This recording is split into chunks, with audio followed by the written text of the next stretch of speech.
Yeah. I love when our guests can just like adapt immediately. We didn't even warn her that she had to dance. She just did it. You know what? It's funny to see people's moves, though. It is. Right? Especially your seated moves. Yeah. Your And you watch the moves. podcast, right? I've watched a few. So you know we do that. Yes, I do. But I you did. didn't think about it. I didn't really. Okay, good. I've been so engaged. In So that was natural. Yes. I'm excited for this podcast. But before we get started, let me talk about our sponsor of the day, or sponsor of the podcast, Strong Nation by Jenn, a.k.a. my wife.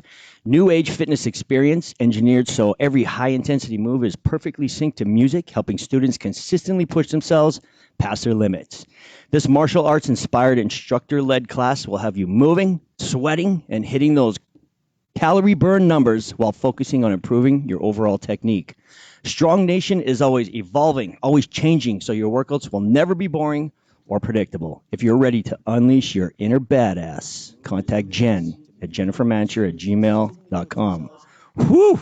Nice Hey, one. well done. Hey, Rick, can I test her right now and see what kind of response I get? Yeah. Right. Well- We always test our sponsors to see. Right. Let's see how fast she responds. Well, considering that she's 18 feet away, it better be quick. So while I'm at it, let's talk about today's guest. She's a former psychiatric researcher and a former pharmaceutical rep for many years, and now is a director for addictions counselor at Executive Medical Solutions. She's a mother of 4, 2 humans, 2 cats. And recently came out of indoor soccer retirement, and her favorite place in the world is anywhere in the Canadian Shield. Her favorite food is movie popcorn, followed closely by any kind of candy. Everybody, let's welcome Jennith Guertin. Guertin is how I say your last name? Guertin. Guertin. But good. Got That's it. good. God, I got That's us in grade. good. Okay, first question. What makes popcorn movie popcorn? What is that? Whatever that stuff is that they put Butter? on it. Oh, it's way different. It's butter? not butter. What is real. it? Yeah, it's something else. Yeah, it's something else. Is what Like it what? is. I don't know. Oil and something. Oh. It's delicious. Probably some kind of salt in there, I'd imagine, too, right? Yeah. Any popcorn, by the way, with butter will do for dinner, though. If I don't need to have Silver City popcorn, but Do you like the sweet and salty Oh, yeah. popcorn? Where they butter, just full on. Yeah, just you the know, but standard really, I popcorn. shouldn't. Just the standard Yeah, popcorn. I hear ya. Yeah. So this podcast, our guest today, we shot a podcast, RG and I, about 2 weeks ago. We had Krista on there, and we were talking about her battle with alcoholism, and that sparked an unbelievable amount of response from a lot of people, which is how we connected. We were just talking off camera. I feel like this is a issue that a lot of us should be, or some of us should be talking about a little bit more. Definitely giving people a voice, somewhere to talk about, and that's something that we've committed to doing actually right now. So let's get into this, Jennith. Why don't we just start with your story? We haven't talked about it yet, not in detail. You want to tell us your in like 2 or 3 minutes, your alcoholism story, and then when you started, how much you're drinking, and then how you got off of it. All right. 2 or 3 minutes. Goodness, Rick. Yeah. That's a high. Give us the best stuff. We only got 45 minutes. You got lots of stuff to talk about. It's whenever I do get up lots and tell my story, and I always feel like I need to start by saying that I do believe that for most people that find themselves with the disease of addiction, there is some kind of childhood stuff that went on, and my story's not unique in that way, so I don't really need to necessarily share that. But there was a study that was done in California in 1998 by a doctor named Folletti and a group of his researchers. And long story short, they discovered that certain childhood experiences are simply correlated with increased morbidity and mortality. So disease states and early death. Okay. And that includes physical, heart disease, diabetes, all those kinds of things. Really, any kind of stressful childhood situation leads to that. And so they discovered, specifically, they then extrapolated tons of data from all this information they had. And they basically figured out that if you have 4 or more of these childhood experiences in your past, you have a 7 times greater likelihood of developing addiction. Okay. Which is huge. What are I they? have 5. Oh. Yeah. So right. Yeah. So they kind of start with the more obvious, so any kind of physical, verbal, emotional abuse, physical, emotional neglect. And then on the other side, there's more, having parents that were divorced, having a parent that's an alcoholic, having a parent that has mental health, having a parent that's gone to prison. And I always forget the 10th, but you get the idea. So kind of not having one present parent. Okay. Yeah. And so people that have even one of those increases your chances of developing difficulties with certain disease states, and that includes addiction. Okay. Yeah. Yeah. What do you consider a child? What's the age? What's the age group? 5 to 14, something around there? Perfect. Okay. Yeah. Let me ask you this, and I'm going to go against the grain of what you're saying. So let's say you're 10, Mm-hmm. and now you're an alcoholic at 50. Should you allow what happened to you 40 years ago dictate how you live today? You know, Well, what I'm saying is everybody says childhood trauma. At what point do you let that go and say, okay, I can't live in the past, especially that long ago. Do you feel like it's fair? Should we encourage that? Should we enable that? I know that's going against everything you think. I get it, but that's the question that I have. So we know where he stands. Where do you stand on it? Do you think that childhood trauma should carry on into your adult life? Yeah, I mean, my personal opinion is Mm-hmm. that as an adult, it's sort of unconscious, Mm-hmm. and I don't think you have a choice. Okay. I say if you have significant childhood trauma, Mm-hmm. have someone say just let it go. You can't go around it. You have to go through it Okay. until you go heal from it. Mm-hmm. And then absolutely, I mean, I considered myself a victim actually for many, many years. Mm-hmm. And it did nothing for my state of health and well-being. It did nothing. I didn't know how to get out of it. And what I needed to do is, because I would go, oh, that happened to me, but I'm okay.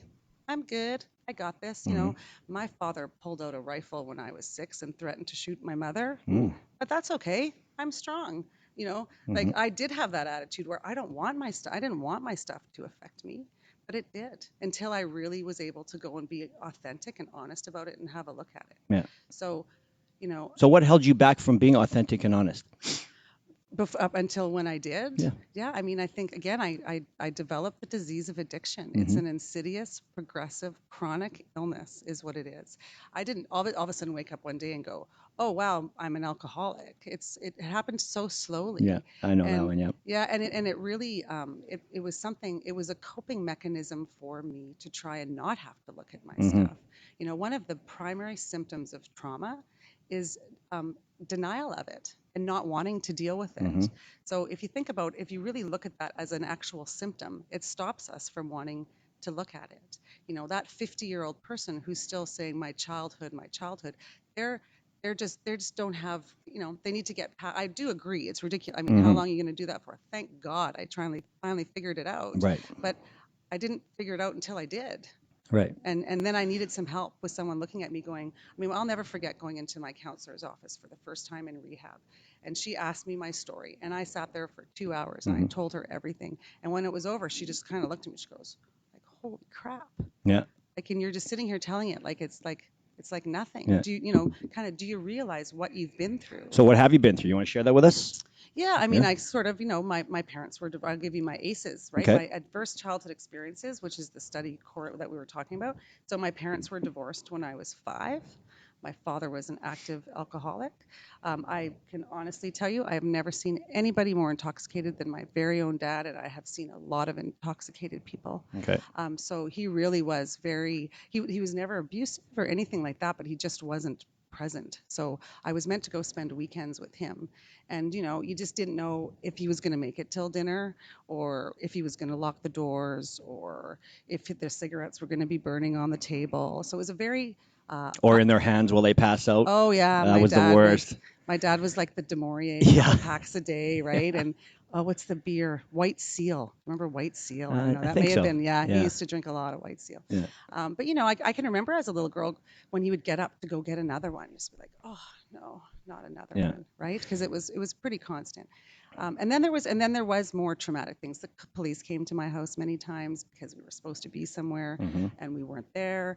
My father, he did so much drinking and driving with us in the car. I can still get into a passenger seat of a car and kind of go, okay, like because it's a little bit scary still because it was frightening to get into the car with him. Were you scared about it? I know when I was young, everybody drank and drove. It was normal. It didn't even concern us that it was a bad thing. You know what I mean? So I don't know. Maybe my dad was like such a bad driver. Yeah. That it really did. Like it was like, hey, there's a tree, Dad, on the right. Yeah. You need to, Did you ever get into an accident? There's probably with a difference between drinking and driving, having a couple driving buzzed versus driving hammered that you can't even walk. Like right? that Like was, if he's swerving towards trees and passing out Mhm. partially, yeah, I think that's a little bit different. yeah. And that's how your father was, like an He extreme. was, Yeah. yeah, Okay. and yeah, he really was. And he saved weekends for his drinking, which was when we were there. Okay. Yeah. So he wasn't a 7-day a week, or just not No, as much during Monday to Yeah, Friday. not as much because he used to come to some of my soccer games. Like I can remember him actually coming to a soccer game and one of the mums going up and saying, "I'm driving your daughter home tonight. Mhm. You are not." You know, so So he wasn't physically abusive. Was he loving? Did he Yeah. hug you? Was he, yeah, said nice things? Okay, well, that's good. yeah, it was right? good. At least yeah. he didn't beat you up or No, anything he like definitely that. That's didn't. good. No. Yeah. So I why do you mean- think he drank like that? Like on Well, I think he drank like that. Well, I think my father is an alcoholic, Yeah. but I think at that time my mom, he was an alcoholic who was in denial, Mhm. and my mom left him, and so his drinking got incredibly worse for But only a on the couple weekends. years. Yeah, I mean, don't forget I wasn't with him during the week. Got it. So yeah, my dad probably drank. Is your father still alive? No, my dad actually died in January this year. So were you able to talk to him about, now that you're so educated with it, did you ever talk to him and say, hey, Dad, why were you an alcoholic? Or did he ever open up to you about it? You know, best I can say, I made peace with my dad about Okay. that. At one point, I had a conversation with my dad when I was starting to look at my stuff, Mhm. and he just looked at me, and this might make me a little bit teary, but he just looked at me and said, everything that you remember happening did, and I'm sorry. Yeah, and that was good enough for me. Yeah. Because Yeah. he was an alcoholic. I understood that. I understood why drinking was a priority for you. Yeah. And so I absolutely made peace with my dad, but he drank himself into the hospital and died of, The reason why I asked so kind of willy-nilly, well, if he didn't beat you, I guess that's pretty good, is like my father died when I was 4 because of alcohol. So I never grew up with a father. So I always look and say, hey, even if you got a shitty father, at least you had a father. You know what I mean? Like, so I look at it kind of that way. And that's one of the things, and even on this podcast, I'm always asking people their advice, especially older gentlemen, right? Because I want that fatherly advice, So I guess maybe to me, I just don't have very, I shouldn't say not that I have high standards, but I wouldn't expect high standards. I'd be okay with even the lowest standard of a father as long as he was still alive. You know what I mean? So I guess what I'm saying is my perspective is you had many years with your dad, right? Yeah, and and a lot of good times. My dad would come to my ringette games and soccer games, and he paid me $1 a goal. And Ooh. I have lots of great memories of my dad. It Yeah. doesn't mean that it wasn't all bad. Yeah, of course. But unfortunately, there was some stuff in there that was fairly scary. Yeah. So I didn't feel safe as a little person. Yeah. We're primarily we need to feel safe. Yeah. We need to feel protected. I would agree with that. Yeah. Yeah. And then so what would happen too is that I would go to my mom's during the week, and my mom would actually tell you, sometimes it would take me a couple days to calm my kids down from being at their dad's. We'd have baths and we'd try and relax. But then she'd send me back every Friday. So for me, the piece that fit in there too is that, okay, so it's not that good at my dad's. I would ask my mom, please, why do I have to go there? And she would make me go anyway. So that's kind of my ace number 3, because it's emotional neglect, right? I was really trying to state a need that I had. I felt unsafe and uncomfortable there, but I had to go anyway. So, and my mom was, my mom's still alive. She became a federal court judge actually, so she was very focused when Nice. she left my dad in 1975, which actually wasn't a time when a couple separated. My mom had a lot of strength and resiliency, and she went on to become a lawyer and then to become a judge. But as a result of that, she wasn't around that much, and really I had to go to my father's where it was kind of unsafe, Yeah. And so I mean, and I'm not sure if you've asked this question, but really I think fundamentally I ended up in a place where I just couldn't figure out what was wrong with me. Like, why was I not worth taking care of? Everybody else is worth taking care of, but apparently I'm not. My friends were not allowed to sleep at my dad's because their parents went, there's no way you're going over there with Eddie. But yet I was. Yeah. It's pretty simple. Yeah. So do you think that going back, how do you think that your mom could have handled that differently? Because for you not to go there, like I'm a parent now, and to not have dual help, do you think that she should have just sent you to a daycare or something instead, or to a different family members, or? Yeah, I mean, that's such a great question, because and I have 2 kids now, and I have my ex-husband and I share my kids, and I could look at you right now and say, if he did anything to my children, right, and he never would, but I would never let them go there, but I actually can't. I want my kids to have a relationship with their father. So, right? And it's Of it's course. a tough one. Maybe that's how your mother thought, right? I think it likely is. Because maybe you'd have Yeah. different issues, have daddy issues, like he was never around Yeah. if that was the case, You'd right? hate your mom. Yeah. Like, why don't I get to see dad? Yeah. You're just so right about that. Yeah. And I don't, and so now it also took me a long time in going through things as opposed to around them to also forgive my mom for that, right? And to do exactly what you just did. Like what could she have done? I don't know. I just don't even have an answer. So do you think maybe if she would have spoken to you as a child and just say, like, listen, mommy needs time too. You got to have a relationship with your dad. I know he's not great.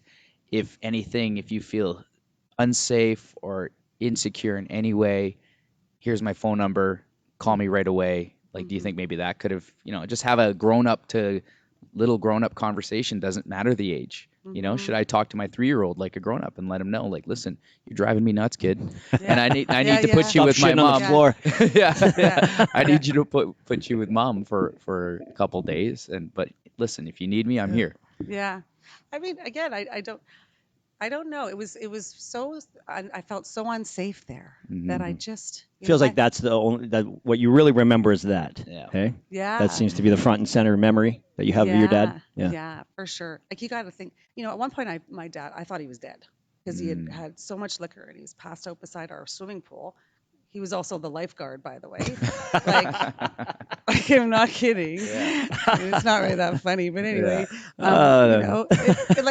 it's hard to. It's hard. I mean, I think when what could someone have done differently? I mean, I think circumstances are circumstances, right? Like I don't know. I just don't know. It's unfortunate. I mean, and all sorts of our children are treated less than perfectly, and all sorts of there's consequences to that. I also my degree, I have a degree in psychology and counseling, and there's not one psychologist from our past that doesn't believe that our experiences starting around the age of 3 till about 8 shape what we think of ourselves. And so I don't know what could have been done differently. So what would you have done? You're your mother. Rewind 20 years because you're in your 30s. What would you have done? You're so sweet. Oh my gosh, so sweet. What would I have done differently? Yeah. I mean, how would you, if you were looking at little you and you're your mom, what would you have done differently to help that situation? Because there's parents out there that are, like there's a story. Somebody's got a story. So how would you help them? How would you coach them through as a specialist to help their little guy or little girl deal with something like that? Yeah, I mean, keep in mind that I'm a specialist in helping people that are suffering from the disease Right. of addiction. I'm not sure parenting was necessarily. Yeah. Yeah. Do you think we're too hard on our parents? Do you think there's just too much expectation on parents, thus making parents feel inadequate as a parent? Maybe. Do you feel like that? I mean, I'm not a parent, but do you guys feel like that? Like, are we screwing up our child by doing this or that or the other thing? Like, I feel like it's a really big issue. What do you think? I think that naturally we're going to be harder on our parents because our parents were the ones that raised us. So they're the ones that taught us right from wrong. It doesn't matter if they're delinquent parents or whatever. They were the ones that were guiding us at a very early age. And so when you get told enough things to do, when it comes to time, you realizing that, hey, like, I know what the right thing is to do. So then when somebody's going against what you're saying, that you've always agreed with what they said, you're going to clash heads. So I do think that we are harder on our parents because they're the ones that was basically on our shoulders, right? Both sides. And do you think our parents, when they make the mistakes, that maybe that's how we learn as opposed to them teaching us the right way? You know what I mean? Like when they screw up, you realize like, hey, I'm not going to do this when I get older. Like I just saw how you don't do it. You know what I mean? I don't know. Yeah, I think absolutely that we learn from our parents. Yeah. Fundamentally, I also happen to think I might be screwing my kids up a little bit. I don't know. What do you I'm think? not going to do Why? everything perfectly. Why do you think? Well, what do you think you're doing wrong? What do I think I'm doing wrong? Like I can get super frustrated, right? And then what did I say to my 10-year-old the other day? Because I really was very frustrated. I'm like, what is wrong with you? Okay, come on, that's the terrible. And I really did make up for it. We had a good talk about it afterwards. But it kind of flow, when you're frustrated. And I mean, our situation right now too. I've been spending a lot of time with my children. Yeah, and so we hear that lots. Yeah, there's a little bit of maybe extra frustration. But you just don't know, right? Some kids are also much more sensitive than others, and we know that too. Two kids can be brought up in the same home with, let's say, the same father that maybe happens to communicate through yelling. Let's just say, and one person can just go Yeah, dad yells. That's how he communicates. I'm good. The Yeah. other kid could be hiding underneath their bed, scared to death, and it could actually affect what they think of themselves. Because as children, we're so ego-centered, right? Like as a little girl, I wasn't able to go, oh, dad's an alcoholic, mom's a workaholic, whatever everybody's doing. This has nothing to do with me. I went, what am I doing wrong? Why are you treating me this way? Right. So it's difficult as kids to get out of our. Did you have out of siblings? I don't know if we I had one brother. one brother? And he was just 1 year older than me. And how did he deal with it? Were you guys the same? Different? Yeah, I mean, he kind of tried. I think he tried to take on the role. My brother's name is Michael. He's a lovely man. He's got 2 kids himself, and he's married. He tried to take on the role of protector. He always kind of felt like he was there to protect me. And so I think with that role, it helped him get through things a little bit. But, if I were super honest, and Michael, I know you're probably listening, I think my brother could probably work through some stuff. I think that sometimes it comes out in different ways, controlling maybe, whatever other, sort of things, right? And we've talked about that. Yeah, but and he also, oh my goodness, like all of us, he went through a time where he partied as well, Okay. Yeah, he's married now to a woman that doesn't drink, and I think that also may have helped tremendously. So sometimes that can be a factor, absolutely. I married someone who could go toe to toe with me, and my brother didn't. So that, kind of it progressed it along. Let's say that. Would you give the advice that if you have issues with alcohol, maybe don't marry somebody who is also an alcoholic because it's probably going to go sideways? Yeah, but like, good should you luck look for with the that, though. oil to your water? Yeah, good luck with that. I know you fall in love with who you fall in love with, right? Yeah. Well, if I were honest, by the time I didn't get married till I was 37, and so I feel like I was almost looking at that point for someone who would just accept how much I drank. By that time, I was a daily drinker. Oh, okay. And I very much had an attitude that this is what I do. If you're not into it, then I don't know what Beat to it. tell you. See you later. So we discussed pillar 1, right? Or you said there's 4 pillars, or is that what you call them? Pillars that says that you're probably going to be an addict later down the road. What was it? So ACEs. ACEs. Sorry. Adverse childhood experiences. Right. Yeah. Okay. So we have the parental, the young parental. What else? What are the other 3 ACEs? Of mine. Yeah. So parents divorced. Okay. Parent with a disease of addiction. Okay. Parent who has a mental health problem, and parent who, what was the last one? Emotional neglect is another one. Yeah. And then these parents better get their shit together, eh? You're gonna mess their kids up. I know. Yeah. Do you think that any person can grow into a perfect human being? I don't know. Is that even I'm working possible? on it. Yeah. I'm working on it, So RJ. define perfect. I mean, I feel like this is a conversation where we can be like, you don't want to screw your kids up by doing the wrong thing, but then what's the right thing? And, I think everything's all about perspective. But so what is perfect? Like, what's a perfect person? Yeah, You know? I don't think that I really don't think that there's a perfect person. Yeah. I think we would all be like completely going crazy if we were to trying to do that just in the same, I don't think that there's perfect. But there's, let's face it, there are nurturing environments where, because really kids don't have that many needs either, we all have psychological needs to be accepted, to be loved, to be respected, to think that there's fairness in the world. There's actually 12 of them, and I could list them to you, right? But if some of those aren't fundamentally met, then you take it upon, as little people, we take it into ourselves and say, there's something, why don't I deserve to be respected? It's just that clear, Right. Yeah. So you've done a really good thing. You've not only gone through the issue, but now you're helping other people do it. Yeah. You want to talk about your business real quick? Yeah. Sure. Well, and actually, before that, I would just tell you that. So at 10 months sober, I actually did go back to university, and I got my graduate degree. I have a master's degree in counseling psychology, which I'm very proud of. It was a lot of work. I've never done so much critical thinking and typing in my life, but it was lovely.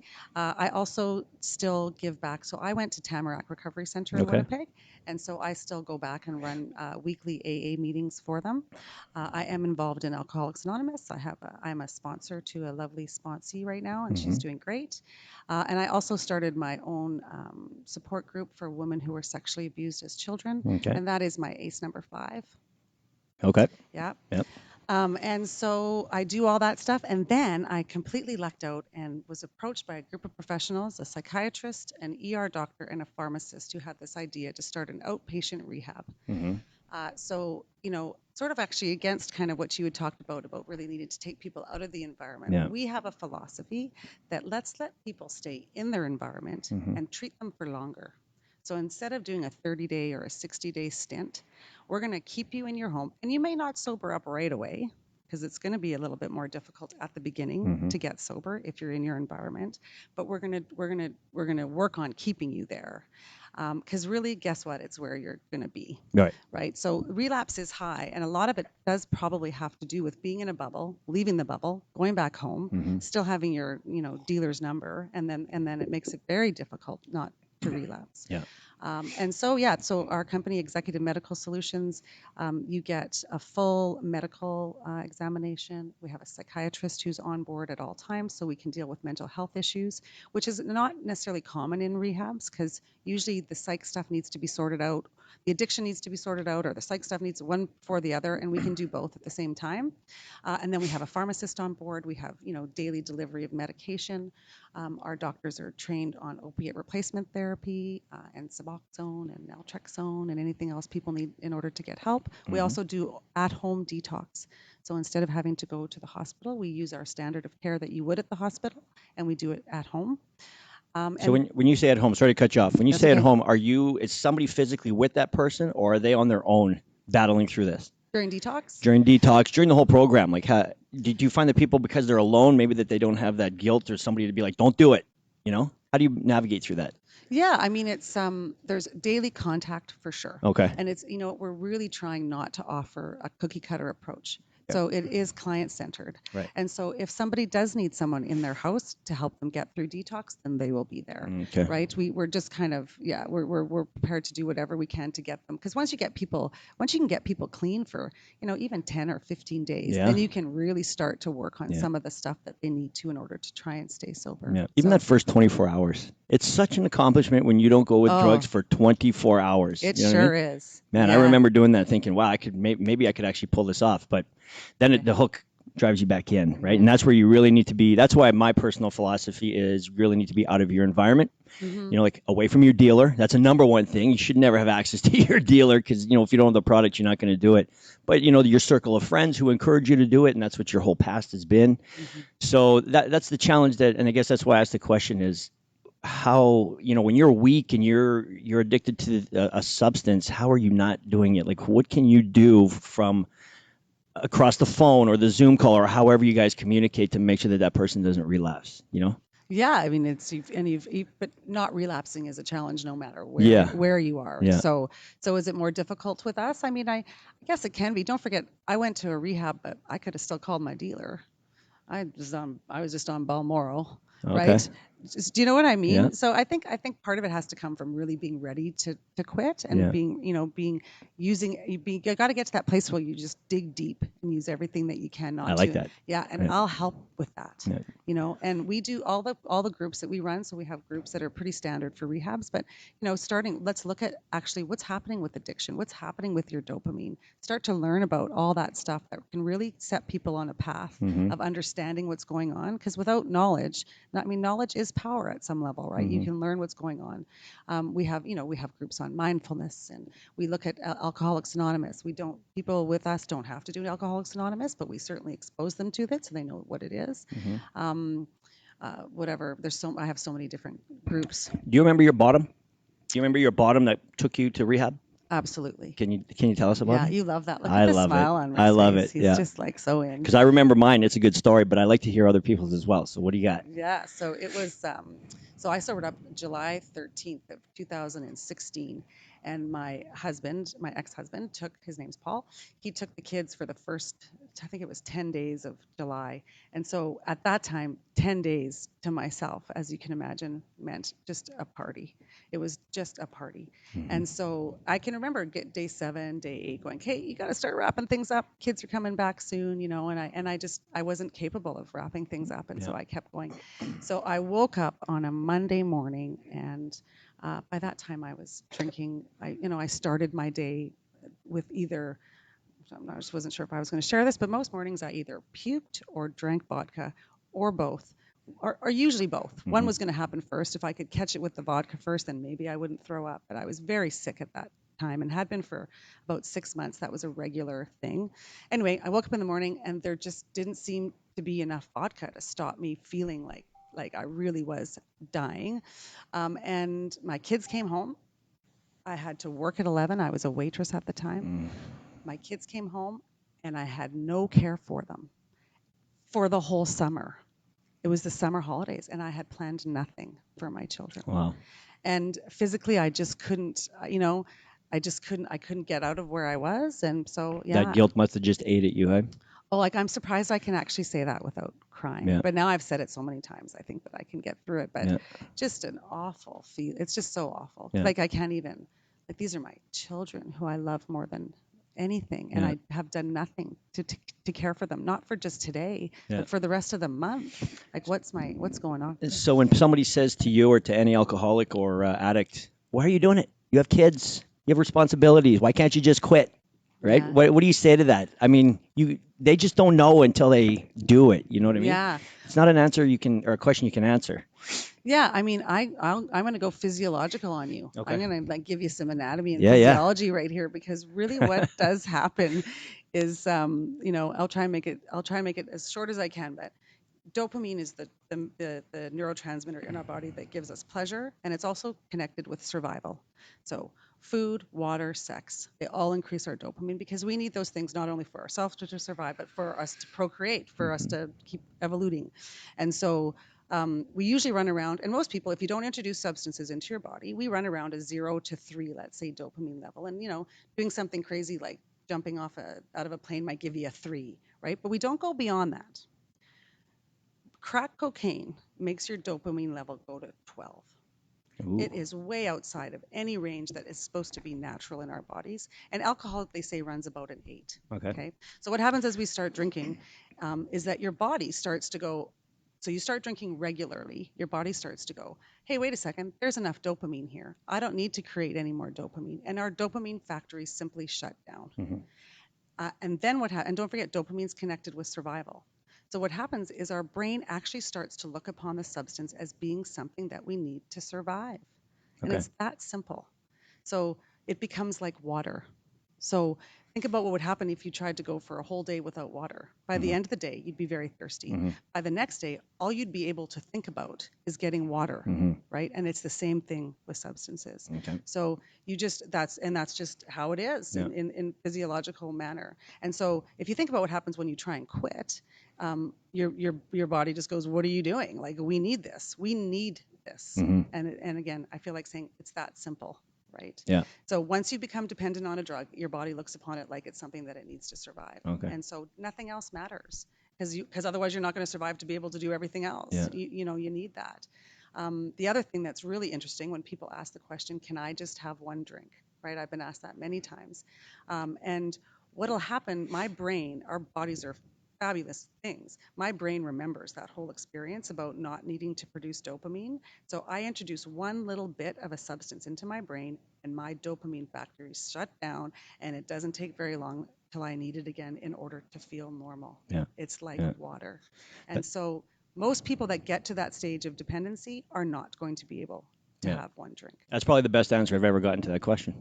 Very good. When I heard that, I went, like I really, really maybe need to stop drinking forever, right? Because I was able to, I go, wow, like you can, and some people can do it though, right? Like you're just fighting an urge almost to survive. Yeah. Like it's. So what do you think it takes to occupy your time to fight that urge? Do you think staying busy, is that a good way of not drinking? Yeah, I mean, I think everyone's going to find their own thing. We do lots of work in our groups on values. Let's have a look again at what we feel like our purpose is. What are our values? What do you really want to do? Lots of addicts, and I guess I'm mostly speaking for myself. I stopped doing all the things I love to do because all I I had to work on making sure I had a drink, Mm-hmm. right? And so let's find those things again. Let's get you other things. There's exercise is obviously something we promote in early recovery. Mm-hmm. Being with nature, practicing mindfulness. Mindfulness, I know it's become this like the new thing, but it truly is a very good way to become connected with ourselves and to calm ourselves down and to get through urges. Mm-hmm. I got lists of self-care activities that we can do in order to try and really, and you do at the beginning, you kind of distract. And then once you start looking a little bit at your stuff, which Mm-hmm. I recommend, there's some philosophies. You do cognitive behavior therapy. Let's say, let's just rethink everything, change our thinking. In my opinion, you need to go again. You need to dig a little bit deep Yeah. and see what's going on there. Why were you doing it in the first place? Let's figure that out, Yeah. and then we can offer all sorts of ways to overcome it. Yeah. It's just so possible. Yeah. So what would you say the first step is for somebody that's trying to reverse an addiction or dependency? Yeah, I mean, you really need to reach out for help.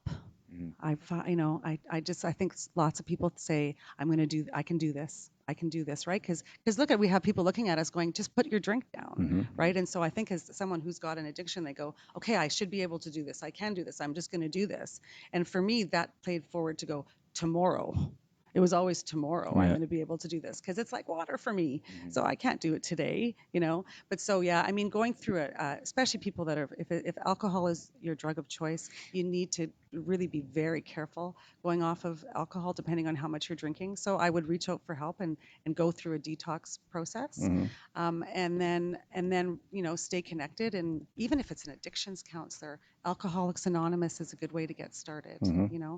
I'm obviously here also to talk a lot about my program, and Yeah. I think will be very helpful for anybody that wants to quit using substances. Yeah. But there are other ways. Let's backtrack for a second. So you had your 10-day bender, then you right. had, which extended into a full summer bender where you kind of said you didn't take care of your kids. I'm assuming you're drinking the whole time. No. So Oh. that was that Monday morning when my kids arrived and I had nothing to do and I felt like I was going to die. I phoned my brother and I asked for help. Oh, okay. Yeah. So what? No, because I was done. And so, Yeah. and I had been, at that time, I'd already been seeing an addictions counselor for a couple of years. Oh, okay. Yeah. And I'll never forget this. His name's Ian. He's lovely. The first day he met me, he looked at me and he goes, "You need to go to rehab." And I went, "There's no way I'm going to rehab." Why did he come up to that conclusion by I just don't know, looking because at I you? was sitting in his office at 11 a.m. with vodka in my bottle of water, and I was like, he'd say, I can't remember, Ian, he said to me, why do you drink? I go, because I'm a partier, Ian. Yeah. I like to party, right? And he looked at me and he goes, you're having fun right now. Like, look at you, He Yeah. wasn't, I think he did it in a kind way, but Right. yeah. So anyway, the addictions counselor stayed very involved. He really, really worked to try and get me to go get help. And so that morning, he was the next phone call. My brother took me to his house. My brother was so sweet. Like, they never left me out of their sight Mhm. after that. After I finally kind of came clean that things were way worse than I had, because I was a really good actor too. Like, you came to my house, the beds were made, Of course. the fridge was full. I was good to go, but I was dying Yeah. inside. I really was. And so yeah, so my brother, we went. Then I was taken to Detox, and from Detox, I wasn't even allowed to take a cab to rehab. My brother came and picked me up and dropped me off. Apparently the trust level wasn't quite as high as it Yeah. had once Can you been, talk but- about your detox process? How you felt? What you had to do? Yeah, I mean, Yeah. going into Detox was for me. It was a relief. Like where did you go? I went to the Health Science Center. Health Science Center. Yeah, Okay. and I stayed there for 12 days, which is actually a fairly long Yeah. detox stay. Yeah. I remember walking in. First off, they as soon as you get in there, they give you a little bed, and they take your blood pressure. And I was already withdrawing, and so they started giving me some Valium to Mhm. try and take that away. And I really, it was fairly. What's the right word? I had a few friends come visit me. Someone brought me the book Gabor Mate, In the Realm of Hungry Ghosts, which I read from beginning to end, and I highly recommend to anybody that's suffering from addiction. Sorry, what's it called? It's In the Realm of Hungry Ghosts by Gabor Mate. He's awesome. Yeah, so it's funny, my detox experience was, I remember you had to go to AA meetings in detox, and I remember going to the first one going, yeah, I'll sit here, but there's no chance I'm ever doing this once I leave here, Right. and here I am, several years later, and I'm a sponsor and I run meetings, and right, because Mhm. it really was very valuable. Yeah. The detox was obviously it was a very good experience Yeah. for me. That's good. I've never had such a, right after day 6, day 7, I mean, I drank every day for 30 years.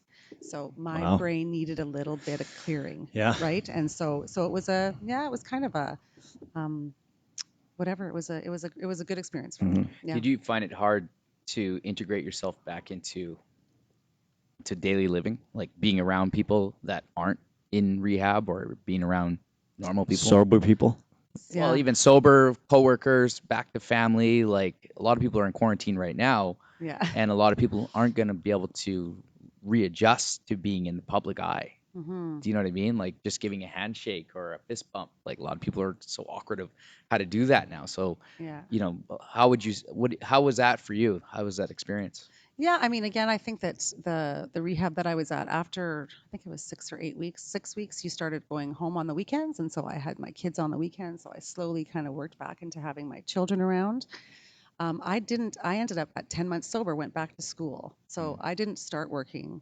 And I can tell you right now, you guys, I did not hang out with anybody that I used to. I really had to, like, so you're right, Rick. Like, I had to disassociate from people for a while. Yeah. And it was a hard thing. It was very hard. It felt isolating and it felt a little bit lonely, but I just knew that it's what I had to do. I think I tried the first Halloween. I dressed up like a cat and went to a party where everybody was like so intoxicated. And I thought, I can do this. I'll go, give me a soda water. I got this. I stayed for, I don't know, 12 minutes. I'm like, I am so shouldn't be here. This is none of my business right now. Right. Yeah. And so I left. So it's hard, but it's worth it, because now you wouldn't pay me to go to that kind of part. Like, I have no interest. I actually despise that part, that drinking is a part of having fun. Yeah. You know what I mean? I I actually agree. get sick in the stomach when I see, and I always had that battle with what we do here, because sometimes we'll throw a party and, I drink because it's just like, well, I got to match all of our people that are here. And the last one I didn't even drink, I left, and Carlos is like, why didn't you stay and have a drink? And blah. I'm like, I don't know, man. When people get to that level, I'm just like, now it's not fun anymore, because we're not having a conversation.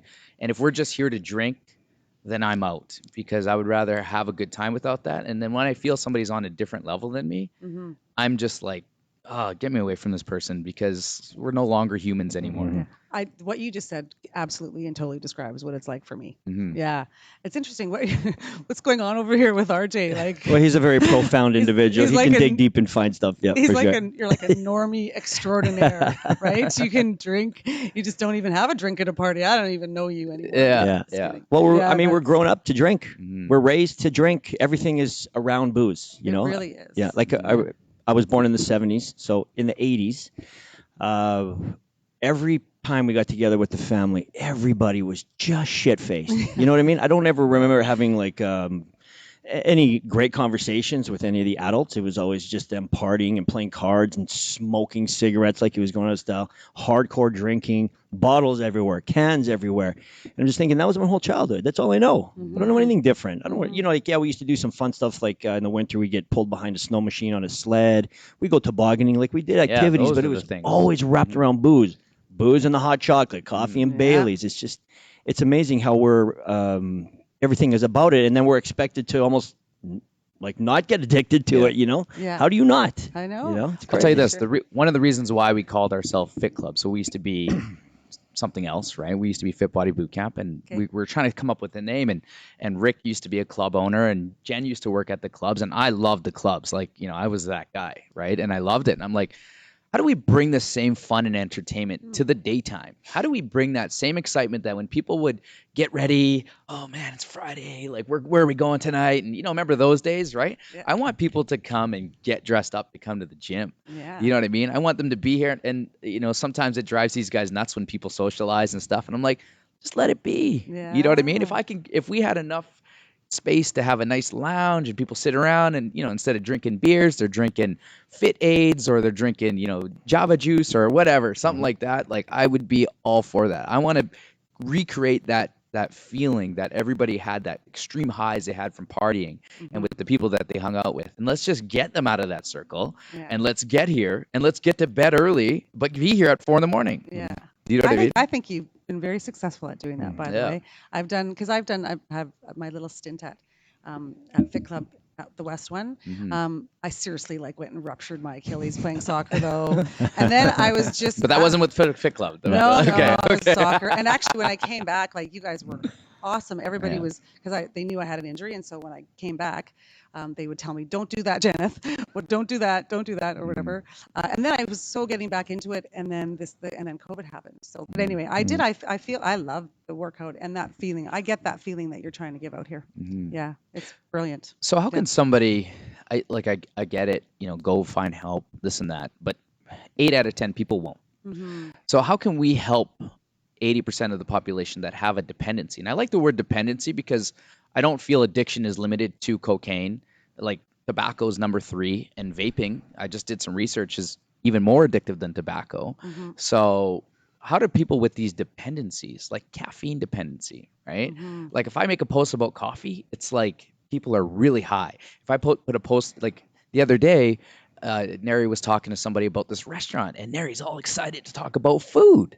Do you know what I mean? And I feel like we have a dependency on junk food too, right? Like if you post that you're at a restaurant, 10 people will ask you, will message you and ask you how it was. But if you post about a workout, good luck getting a response from that. You know what I mean? Like You can't attack people's food, Yeah. or their cigarettes, or their their coffee. Yeah. They get very defensive about that. Very defensive. And so how do we help somebody with a dependency? How do they get back to somewhat normality where they don't rely on those things just to function and feel on top of the world? Yeah, I mean, I think that the difficulty with that and why it is difficult is because often we need to get to a place where our lives have become sort of unmanageable, right? Like my life became very unmanageable. I figured out I had to stop what I was doing, but could I keep smoking? Yeah, I can still kind of do everything. Coffee doesn't really get in the way of me being able to take care of things. So it is more difficult. Yeah, I mean that's a whole other sort of arena. I think it's much easier to help people when and when you look at the Diagnostic and Statistical Manual that looks at substance use disorder, there does have to be I'm doing something despite negative consequences. That's what makes it a dependency. So yeah, you're smoking and there's negative consequences, but they're not immediate, right? People, you might get cancer later, right? But for the moment, you're still able to get along and do everything that you need to do. So I feel like it's a different ball game, to be honest with you. Yeah. I would tell somebody, and we were talking about this earlier, is just be ready for some pain. Like Absolutely. you're either going to be tired. So if you don't have your coffee for the day, Yeah.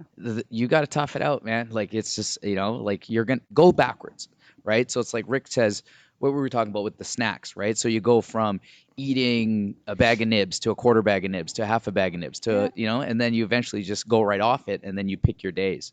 And then after, like that's how when I never drank until I never got drunk until I was probably about 28, 29. Right? What is going on? And that's because I put my Weirdo.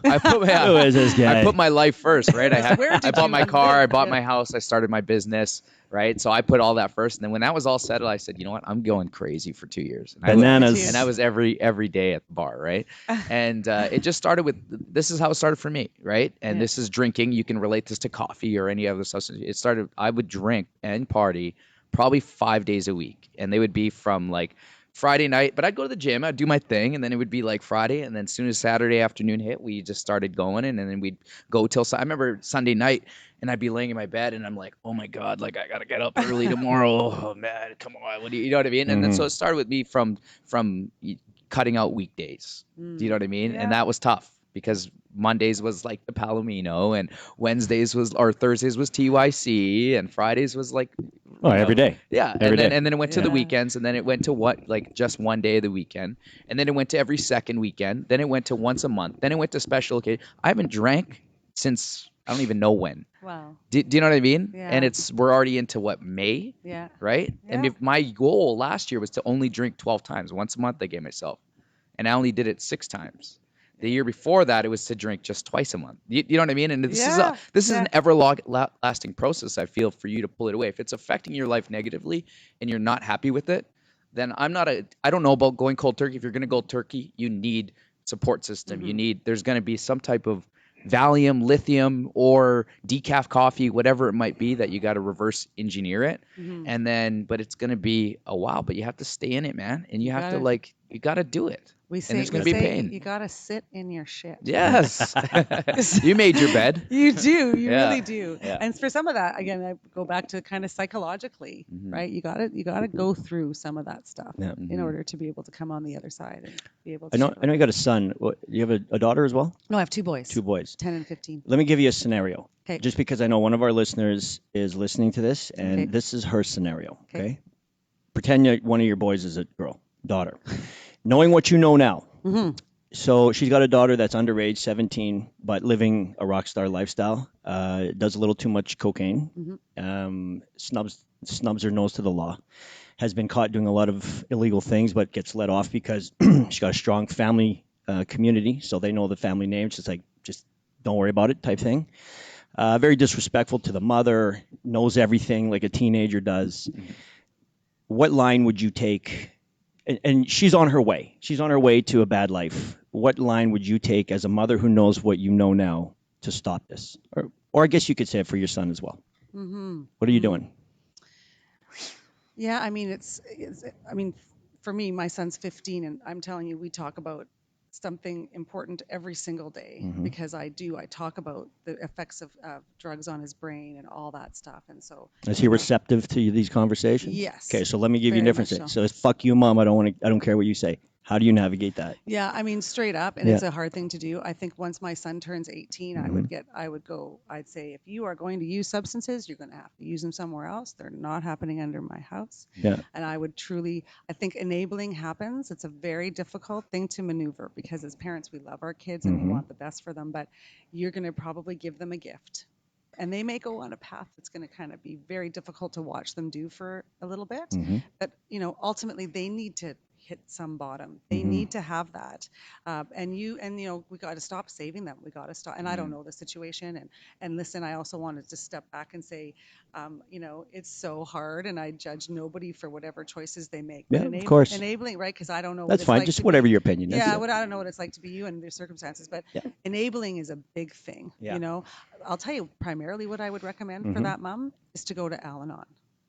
Okay. Is to try and get in touch with people who are in the same situation. Al-Anon offers a brilliant sort of recipe for how do we still love our children, because we do, but help them instead of hinder them from their path. Al-Anon is for people who, what is it again? It's family and friends of alcoholics. Right. Okay. And any kind of addiction. Okay. Yeah, and it's actually its own program. People think that you're going to go so that you can try and help the addict. Yeah. You're actually going to help yourself. Yeah. Because that woman that you're speaking of, I guarantee you that she's suffering. Yeah. It's hard. She is. I could hear it in her voice when she's telling me. Yeah. It's going to be very difficult, and so she needs to help herself first, right? Primarily. Yeah. That 17-year-old's going to have to want to help themselves. You cannot make somebody want to help themselves. Yeah. So would you say accept the worst case scenario? Sure. As a person, that worked for me, man. I honestly, I tried to help somebody and I was going at it the RJ way, like tough love. These are the 5 steps you need to do right now to get yourself better. And I've tried that and it doesn't work. It's like ramming your head into a barricade. So 3 things I did. Number 1, accepted it. Worst case scenario, you're dead. Second case scenario, you're living on the streets. Third case scenario, I don't know. You're in jail. You're in jail. Yeah, perfect. The second one is stop enabling, right? So it's like, I do have it, right? So if somebody's in addiction and they're like, "Well, you just borrow me $5 and come on, man," and no, I don't. I do have it, and I'm just honest. I'm straight up honest. I'm not doing it. What can you buy for $5 though? Stop coming to me. Give me more money than that. Stop coming to me. That's number 2, and then number 3 is go to them. So a lot of us, and when you say stop enabling them doesn't mean turning your back on them. No. Stop enabling means that, yes, you stop feeding them, but at the same time, you need to go to them. And it starts with bite-sized chunks. That'd be like me telling you, okay, you're working out now? Okay. 7 days a week. You're eating broccoli and chicken every single day. You're drinking only water. And you're waking up at 4 a.m. and going to bed at 8. Imagine if I said that to you, right? Those all make sense. That's how you're going to live a fit life. But that's what I think a lot of us, especially as your parent, as a friend that's really close to you, we give way too tough love. And then we just need to go to them. So once in a while, it's very vanilla. You got to keep it vanilla. Yeah, okay, yeah, the weather's great. And then once in a while, so how's how's your job hunt coming along? You know what I mean? And then it gets a little bit, you got to layer it on. And again, just like this person dealing with their addiction, I think you as dealing with them, it's going to take time. Yeah. And for you to try and Forever. enforce the law, Rest of your it's life. forever. Yeah. For you to try and enforce that law right off the bat isn't going to work, and it's just going to drive you nuts, right? Yeah. Them, they don't care, right? No, 'cause they're, But you do. You care more than they do, right? And that's the hard part. And so you just got to ease into it. Go to that person. If that person wants to talk about how terrible life is, then you get in there and you talk as much as you can handle, and then you walk away. You know what I mean? It's like, hey, you know what? I got to go. Cool. Like, yeah, like you just walk away. You don't need to sit there and be dumped on all the time. You take as much as you can handle, and then you walk away. And then the next time you try to chisel at it, and walk away. I mean, the other thing I would say, and this is certainly how I approach my clients, is that there's also not enough, there isn't too much compassion, and there isn't too much love, and there isn't too much, because when you think about people that suffer from addiction, fundamentally what they're missing is a love for themselves. They really are. And so you just can't do enough compassion and be kind and be, show them the things that they need to be shown to, that you're a valuable human being. You are just like, I am just like you. You are just like me, and you deserve all the happiness and love in the world. And I want that for you. And let's work on that. How can we do that? Those are awesome words. We're gonna wrap up the podcast with those profound How do they get a hold of you? there. How do they get a hold of you? So executivemedsolutions.com is the name of our website, and if you go through there, you can you can contact us. There's a number, there's a 1-800 number, there's someone that'll answer an email right away. ExecutiveMed.com. ExecutiveMedSolutions.com. Nice and easy. Yeah. Awesome. You ready to dance it out? Can I say one more Yeah, thing? of course. I just have to tell you guys, Sure. because I wanted to share that I'm writing a song Okay. and singing for the first time in many years. I love to sing, and so I have a video coming out. Okay. And so I'm hoping that you guys might be I'm actually I'm telling my story in a song. Okay. And then you guys you're gonna play it for me. How As about that? soon as it's done, we will get it out there for When you. we have Okay. when we have Thank our you. opening, so when COVID is the COVID ban is lifted, we want to have a wicked party here, and it's going to be kind of like a week-long thing. We'd love for you to come and perform it live. Yeah. I can do that. Awesome. Yeah. Depending on when that is. I still need Yeah. to hone up on my. I just started taking singing lessons like 3 months ago. There you go. but Now she's yeah. like, oh my God, I need some vodka Holy to get shit. this done. We're done. You guys don't forget to like, comment, share this video. Yeah. And on YouTube, Fit Club Media. Subscribe to the channel.